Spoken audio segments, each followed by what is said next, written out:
कुरान पाक का मौजज़ा। एक बहुत ही अजीब वाक़या हाफिज इब्ने असाकर ने अपनी किताब में नकल किया है। एक साहिब फरमाते हैं कि मैं एक खच्चर पर लोगों को दमिश्क से ज़ैदानी ले जाया करता था और इसी किराया पर मेरी गुज़र बसर थी। एक मर्तबा एक शख्स ने खच्चर मुझसे किराए पर लिया। मैंने इसे सवार किया और चला। एक जगह जहाँ दो रास्ते थे, जब वहाँ पहुँचे तो उसने कहा, इस राह पर चलो। मैंने कहा, मैं इससे वाकिफ नहीं हूँ, सीधी राह यही है। उसने कहा, नहीं, मैं पूरी तरह वाकिफ हूँ, ये बहुत नज़दीकी रास्ता है। मैं इसके कहने पर इसी राह पर चला। थोड़ी देर के बाद मैंने देखा कि एक लकोदक बियाबान में हम पहुंच गए हैं, जहाँ कोई रास्ता नजर नहीं आता। निहायत खतरनाक जंगल है, हर तरफ लाशें पड़ी हुई हैं। मैं सहम गया। वो मुझसे कहने लगा, जरा लगाम थाम लो, मुझे यहाँ उतरना है। मैंने लगाम थाम ली। वो उतरा और अपना तहबंद ऊंचा करके, कपड़े ठीक करके, छुरी निकालकर मुझ पर हमला किया।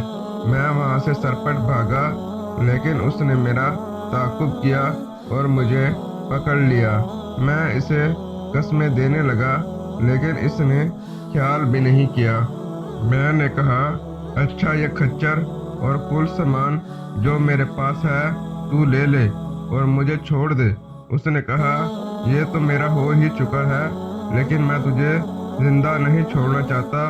मैंने इसे अल्लाह का खौफ दिलाया, आखिरत के अजाबों का जिक्र किया, लेकिन उस चीज़ ने भी उस पर कोई असर ना किया और वो मेरे कत्ल पर तुला रहा। अब मैं मायूस हो गया और मरने के लिए तैयार हो गया और उससे मिन्नत समाजत की कि तुम मुझे 2 रकात नमाज अदा कर लेने दो। उसने कहा, अच्छा, जल्दी पढ़ ले। मैंने नमाज शुरू की, लेकिन अल्लाह की कसम, मेरी ज़ुबान से कुरान का एक हरफ नहीं निकलता था। मैं यूं ही हाथ बांधे दहशत ज़्यादा खड़ा था और वो जल्दी में चाह रहा था। इसी वक्त इत्तफाक से ये आयत मेरी ज़ुबान पर आ गई।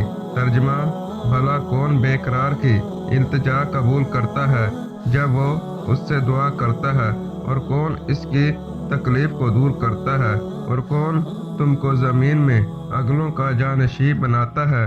यह सब कुछ खुदा करता है, तो क्या खुदा के साथ कोई और माबूद भी है? हरगिज़ नहीं, मगर तुम बहुत कम गौर करते हो।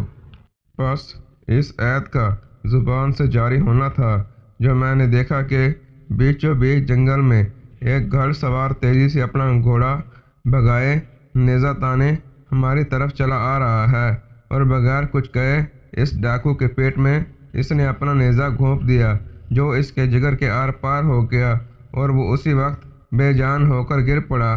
सवार ने बाग मोड़ी और जाना चाहा, लेकिन मैं इसके कदमों से लिपट गया और कहने लगा, अल्लाह के लिए ये बताओ तुम कौन हो? उसने कहा, मैं उसका भेजा हुआ हूँ जो मजबूरों, बेकसों और बेबसों की दुआ कबूल फरमाता है और मुसीबत और आफत को टाल देता है।